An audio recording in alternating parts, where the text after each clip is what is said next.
ายดีอีกเทื่อนึงจากท่านผู้ชมตอนนี้แม่นค่ำคืนของมือวันศุกร์เนาะถือว่าค่ำคืนของวันที่3กรกฎาคม2026เฮาอยู่ทางงอนเด้อตอนนี้ทางงอนไปหาทางมุ่งหน้าเขาไปทางนครหลวงเวียงจันทน์เนาะเจ้าถือว่ามื้อนี้ก็เป็นอีกมื้อนึงที่ว่าผู้คนออกไปดินไปเที่ยวได้นี่จะได้กระยาเดินทางก็ขอให้มีความระมัดระวังขอให้ปลอดภัยเมื่อสุขสุขคนนะเจ้านี้แม่นถนนทางงอนมุ่งหน้าเข้าไปหาดอนนูนแล้วเข้าตัวเมืองถือว่าอยู่เส้นนี้นี่เห็นเพิ่นเปิดฟืนเปิดไฟจังซี่ก็ดีใจแล้วเจ้ามันแจ้งมันหุ่งดีหั่นน่ะเจ้าเนาะมันแจ้งมันหุ่งดีนะบางบอนนี่มันอยากมืดเจ้ามันอยากมืดแล้วความเสี่ยงในการเกิดอุบัติเหตุมันก็สิมีสูงบ่ได้มันมืดนะเพราะว่าผู้คนเอาตรงๆซะเนาะบ่แม่นว่าเฮาสิเห็นตั้งแต่ผู้คนบ่เมาเนาะมันจะมีปะปนกันไปหั่นน่ะเจ้าจะมีผู้คนเมาผู้คนบ่เมาปะปนกันไปเนื่องจากการสร้างสรรค์อย่างต่างๆนี่อันนี้ก็บ่ได้ติบ่ได้ว่าหยังเนาะเจ้าก็มีเพียงแต่ว่าท่านได้ดื่มแล้วก็อยากให้มีกำหนดและการเมาแท้กับบ่ครับเนาะให้คนไปส่งบ่หรือว่ามีผู้บ่เมาหั่นนะครับดีกว่าเนาะอันนี้ก็อนุญาตเว้าแบบนี้เพราะว่าเฮาเห็นหลายเคสผ่านมานะเจ้าเห็นว่าผู้นึงไปสลองเบิดมื้อเบิดคืนสุดท้ายล่ะไปต่ำเอาโซไม่ลูกเด้โอ้ยแต่อีตนศาสตร์เนาะบอกไปว่ามาอะไรก็เหลือใจแทนอีตนศาสตร์เขาเจ้านี่มันทางเขาอันนั้นนะเจ้าทางเขามุสลิมลาวมุสลิมยังไงประมาณนั้นเจ้าบ่แม่นบ่ผิดเจ้าบอนสวนลาวเวียดนามนะสวนใหม่ดอกมิตรภาพลาวเวียดนามฉะนั้นนี่เห็นเพิ่นเปิดฟืนเปิดไฟจังซี่แล้วก็โอ้ยคักมกคักใจล่ะดีใจเนาะ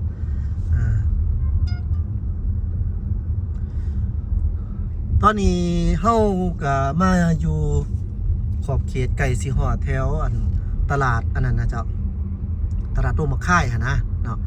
ขอบเขตดงมะข่ายเด้อ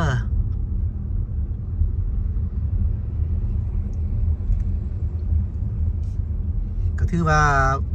คนเต็มเลยนี่คนเต็มนะเฮือนซ่านบ้านซองนี่โอ้มาอยู่เต็มตะกี้นี่ก็เป็นบ้านขาดบักขาดตอนไปเลยเดี๋ยวนี้เขาหอมเขาซอยเขาไปก็โอ้มีแต่เฮือนหลังบางใหญ่นี่แหละเนาะการพัฒนานะบนในทางดีบนนั้นยอมมีการพัฒนาเจ้าแต่ก่อนเฮาสิมาดอนโน้นนี่หรือว่าสิไปทางงอนคือเว้านี่โอ้ใช้เวลาดนนะเพราะว่าทางมันน้อยกับผู้ย่างก็ไปได้สบายอยู่ดอกก็ตั้งที่ว่าใช้เวลาดนแน่คือจังซี่นี่คักแล้วนี่คักแท้ๆล่ะเป็นคอนกรีตอีกเนาะนานจะเปเพนี่แต่ว่าเฮาก็เห็นเด้อบางบอนเมื่อกี้นี่เนาะบางบอนฟ้านะบอนฟ้ากันกินเหยื่อบ่ให้ลงไปในคลองนะเจ้าถือว่าบ่มีเนาะพ่วมสิเรียบแอปรถเข้าไปผู้ดีน้อยนึงซื่อๆเจ้าท่านผู้ชมว่าซั่นโอ้ยตายแท้อันนี้ก็ระมัดระวังกันตื่มเนาะคือสิแบบแม่นเขามันลักแงดเอาไปบ่มันก็มีกลุ่มคนได้เจ้าท่านผู้ชมน้อยๆดอกที่เขาเจ้าหากินแบบอันนี้นะเนาะมันก็สร้างผลกระทบส่วนรวมนะเคสนี้ถือว่าเป็นดงบักข่ายเจ้าดงบักข่ายนี่ก็โอ้ลึกเข้าไปทางในนี่ก็ดิ้นก็บ่ได้ถึกเด้ตลาดดงบักข่ายเด้อดงบักข่ายนี่ก็บ้านใหญ่บ่แม่นมีแต่แคมทางแบบนี้เลิกเข้าไปเนาะก็มีคือจังซี่เข้าไปทางในนี่เลิกเข้าไปนี่ก็มีเนาะเจ้านี่โอเคบ่ได้มีหยังหลายเด้อเจ้าท่านผู้ชมมีเพียงแต่ให้ท่านผู้ชมผู้อยู่ไกลเนาะผู้ที่บ่ทันได้มาทางนี้ดนแล้วครับเบิ่งไปนำเจ้าเห็นไปนำ บ้านเมืองเฮาเป็นจังได๋เนาะบอนมืดบอนบ่มืดปะปนกันไปซั่นแหละเจ้าท่านผู้ชมเด้อไฟบอนไต่บอนบ่ไต่ยังประมาณนั้นเจ้าก็ปะปนกันไปเนาะ แป๊บหนึ่งเจ้าท่านผู้ชมแป๊บหนึ่งบัดนี้เขาก็มาฮอดขอบเขตพี่ละเจ้าดอนนูนเนาะเจ้าดอนนูนบ้านเฮาวันนี้ ดอนนูนทางงอนแม่นขึ้นกับเมืองไซธานีเนาะเจ้าเมืองไซธานีนครหลวงเวียงจันทร์ก็ถือว่าเป็นอีกเมืองหนึ่งเพิ่นว่าเป็นเมืองนอกเพิ่นว่าจังซี่เด้เป็นเมืองนอกของนครหลวงเวียงจันทร์แต่ว่าเดี๋ยวนี้ก็คือเห็นนี่ล่ะเจ้าท่านผู้ชมพลเมืองบ้านเฮาน้อยสิให้มันมีสิ่งปลูกสร้างให้มันเรียบมีเบิดหลายๆก็ยากอยู่ในนึงเนาะแต่ว่าโอ้ยพลเมืองน้อยคนเมืองนี่อยู่นี่ก็ยังแบบอยากมียังก็ต้องได้แข่งขันกันได้เดี๋ยวนี้ได้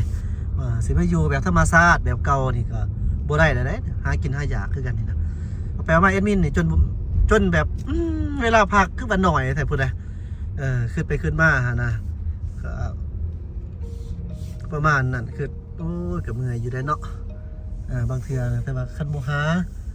นี่ก็บ่ได้คันบ่หาก็บ่ได้กินก็สิประมาณนี้เจ้าก็เลยแบบว่าต้องได้อดทนเนาะ มาจมมาเป็นจมให้ฟังเจ้าท่านผู้ชมอันนี้บ่ได้จมให้ฟัง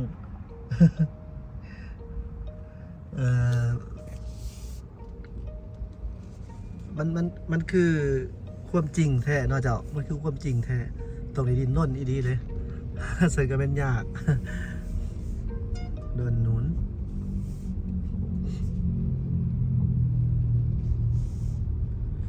คิดว่านู้นนี่สำหรับเรื่อง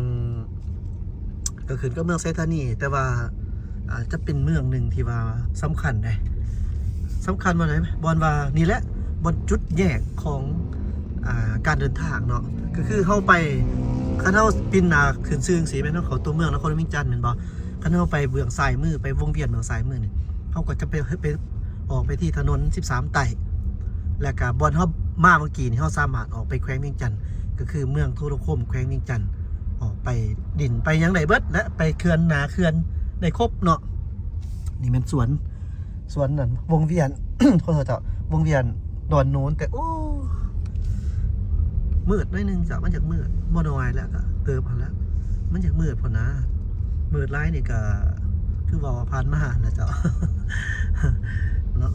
อยากให้มันแจ้งนะบ้านเฮานี่เส้นนี้ตะกี้นี่ไฟหุงดีมาตอนนี้บ่อยากหุงปานใดนะมืดก็บ่เข้าใจว่าเป็นจังไดเนาะเจ้าใจเฮานี่ก็โอ้ก็อยากให้มันไต่ไฟให้มันหุงมันเถืองนะบางเทื่อเพิ่นอาจจะไต่ในอนาคตเด้ตอนนี้มีเสาไฟแต่บ่มีไฟยังทางตอนนี้นะเจ้าแต่ก่อนก็หุงเบิดนะแต่ว่าตอนช่วงเพิ่นเฮ็ดทางมานี่นะเพิ่นเฮ็ดทางมานี่ก็เลยแบบว่า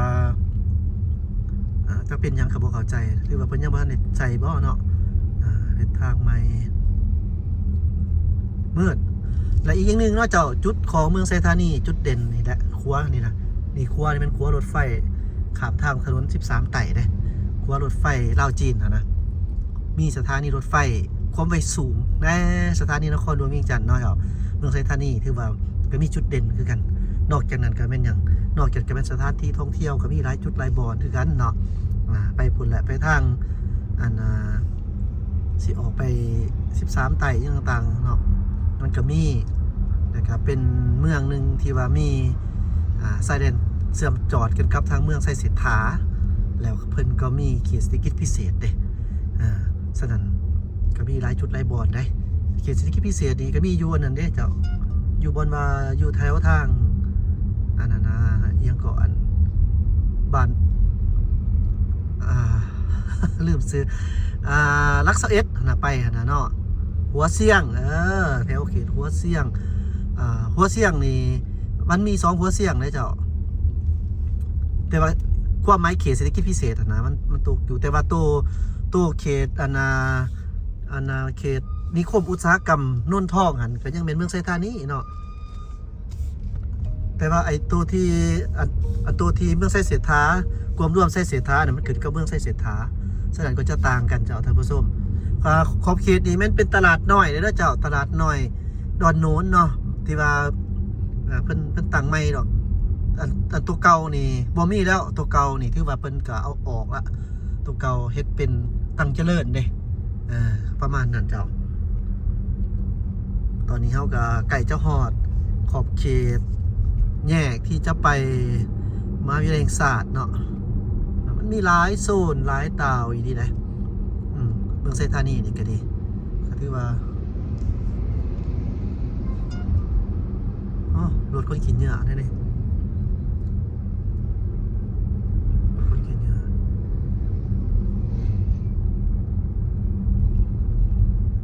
นี่คือเห็นอย่างสินะเจ้าท่านผู้ชมมันจากมืดเนาะบางบอนเนี่ยนะค่อยไปค่อยมาแหละจักจะมาจะได้เนาะก็ต้องค่อยไปค่อยมาเอาทั้งนี้ทั้งนั้นก็เพื่อความปลอดภัยของเขาเองนะกับเพื่อนร่วมทางไปหอดจอดถึงไปหอดจอดถึงครอบครัวคนที่เขาหักทุกคนบกประมาทในการเดินทางนะเจ้าแอดมินกับพยายามแอดมินได้พยายามที่จะใส่ความไวซ่าหน่อโบเฮ็ดไวเนื่องจากว่าเอาเมื่อนี้เขาตัวข้อภัยอะไรเมื่อนี้จับโทรศัพท์มาแต่ก่อนเขามีแนวจับเมื่อนี้มันลืมเอามาสติในความบกพร่องก็มีประมาณนะเจ้าเดี๋ยวนี้ก็รู้สึกว่าโอ้คนติดตามมีอยู่แต่ยอดเบิ่งหน่อยลงเนาะอันนั้นแหละเหตุผลเฮาอาจจะบ่แม่นคนดังคนหยังแน่เฮาอาจจะบ่ได้เฮ็ดคอนเทนต์ที่เป็นลักษณะแบบสังคมอยากเห็นอยากเบิ่งความแบบจังได๋ ความเล้าใจความแนวแบบมันกระทักกระแทกกันโอ้ควรเบิ่งดีนะแต่ว่าแนวเป็นประโยชน์อย่างแน่นี่บ่ค่อยมีหลายเจ้าบ่ว่ากันเนาะของกินอยู่น้ำผู้มักอันนี้ก็บ่ว่ากันของกินบ่มีว่าสิถือใจกันว่าทุกคนเป็นไปบ่ได้มักใครมักมันตอนนี้เฮามาฮอดขอบเขตไฟแดงสี่แยกไฟแดง450 ปีดงโดกเนาะเขาในเมืองเลยก็ไปออกไปคันปินล่างมาก็ออกดอนนูนคือกันเนาะเพิ่นก็มีป้ายบอก450 ปีเพิ่นว่ามีไปครัวมิตรภาพก็ได้นี่นะซื้อไปทางประตูไส้เขาครัวเบื้องครัวเข้าไปทางดงโดกฉะนั้นก็โอ้ก็มีหลายทางไป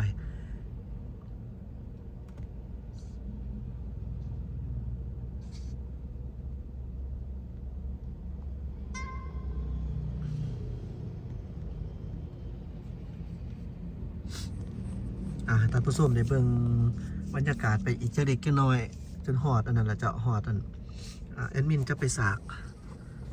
รถก่อนแบตเตอรี่หมดละจังว่าคันมือได้กะยาที่ว่ามี FC หรือว่าท่านผู้ชมผู้ติดตาม2กินหน่อยแชนแนลในเมารถกินหน่อยแชนแนลนี่คงจะดีใจหลายเนาะเจ้าจะดีใจหลายเฮาก็จะได้โอ้ร่วมกัน อย่าลืมนะเจ้านี่ไปนี่ดงโดกเนาะองค์แม่พัฒนาขึ้นหลายเส้นทางนี่450 ปีซื้อที่เขาตัวเมืองมาเส้นนี้มีชีวิตชีวาแน่เส้นนี้มีไฟเยื้องทางมีเส้นทาง BRT ใส่ประเภทพวกเสาน้อยๆเขาเอิ้นเสายังบ่เรียนใส่ไล่กันอยู่หั่นนะเจ้าก็ถือว่าเบิ่งแล้วก็เจริญหูเจริญตาขึ้นหลายนี่คนก็ยังแล่นอยู่กับบ่ยังดอกเนาะบางเทื่อบางส่วนบางยังมันก็โอเคนั่นแหละเจ้ามันเพิ่นก็อนุญาตอยู่เด้แจ้งแสงสว่างใสงามดีแท้เส้นนี่แบบนี้ล่ะเนาะจังแม่นเจ้านครวิจารณ์เฮาคันมันไฟหุงไฟยังตลอดแล้วมันก็งามนะเจ้าคือว่าเนาะนี่ธนาคารได้นี่กสิกรรมของลาวเพิ่นอัปเดตใหม่เบิดนี่นะธนาคารส่งเสริมกสิกรรมแต่ว่าโตเสริมมันออกละ บ่เห็นเนาะนี่มีอาทิโอ้แจ้งแบบนี้คันสิมาต่ำอีกเอากระโพดดอกเนาะเพิ่นเฮ็ดแจ้งได้เด้แต่ว่านี่นะอยู่ขอบเขตนี่นะมันเป็นคู่กันนะเจ้าก่อนกับคนต่ำเลยล้มลงเนาะคือเว้าอะไรเฮาก็เว้าแล้วบอกอีกได้มีอาทิเว้าแล้วบอกอีกว่าคนเฮามันก็ผู้กินเมาเกินไปก็มีเด้ก็ สิว่าจะได้คันเฮาขี่บ่เมาหลายหรือว่าบ่ฝ่าบ่อันนี้หลายนี่ก็ถือว่ามันก็บ่เกิดอุบัติเหตุเนาะระมัดระวังเอาหั่นแหละพี่น้องเฮาประมาณนั้นเจ้างามได้เส้นนี้เป็นเฮ็ด BRT ก็ได้เส้นทางนำจังซี่เด้ก็งามแต่เส้นทางตัวเมื่อกี้นี่จากดอนโน้นที่เจ้าเขามาฮอดช่วงบนนึงอ่ะเป็นคุ้มในเรื่องบางอันเด้อเบื้องมันมีบางเบื้องเนาะเจ้าฉะนั้นก็ค่อยไปค่อยมามันไปจะไปอันคุ้มกับบ่ใหญ่ดอกคุ้มอันซ้ำวิดรถนี่ล่ะซ้ำมันตีนรถนี่นะคันขี่ไว้มันต่ำตึ้มๆแล้วก็โอ้ก็อันตรายอยู่เด้เจ้า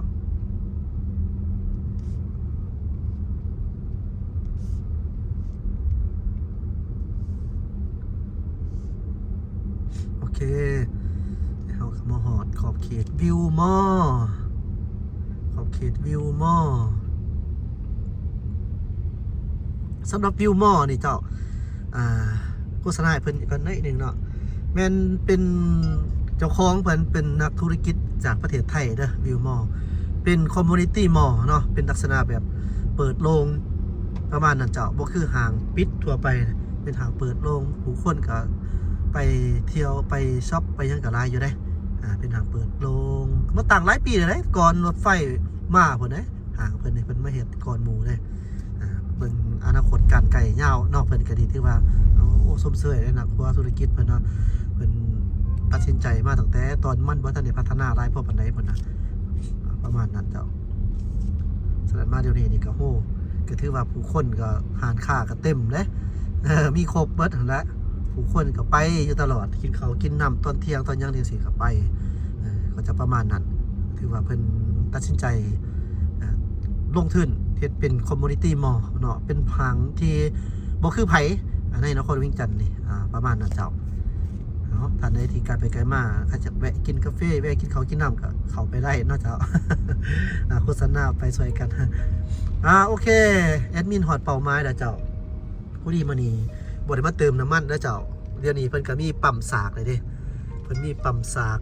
แบตเตอรี่อยู่นี้เนาะก็ได้สิมาแวะสากแบตหน่อยนึงขอบใจท่านผู้ชมที่ติดตามรับชมอย่าลืมเป็นกำลังใจให้ซึ่งกันและกันนะเจ้าขอบใจหลายสบายดี